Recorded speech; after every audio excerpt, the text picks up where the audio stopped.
আমাকে ইগনোর করছিস কেন? ডাকলাম দাঁড়ালি না কেন? আর এতদিন কই ছিলি? ইগনোর করব কেন?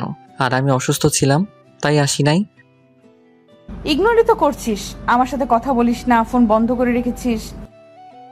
2 দিন বিছানা থেকে উঠতে পারি নাই, আর ফোন অন রেখে কি হবে? আচ্ছা, কেমন আছিস এখন? ভালো আছি, আশা করি আপনিও ভালো আছেন। আছি হয়তো। আচ্ছা থাকেন, আমি গেলাম। কই যাস? আমার সাথে কি কথা বলা যাবে না নাকি? না যাবে, কিন্তু আমার সেই যোগ্যতা নেই। কি বলছিস সেগুলো? রেগে আছিস এখনো? সরি রে, ওই দিন অনেক বেশি বলে ফেলেছিলাম।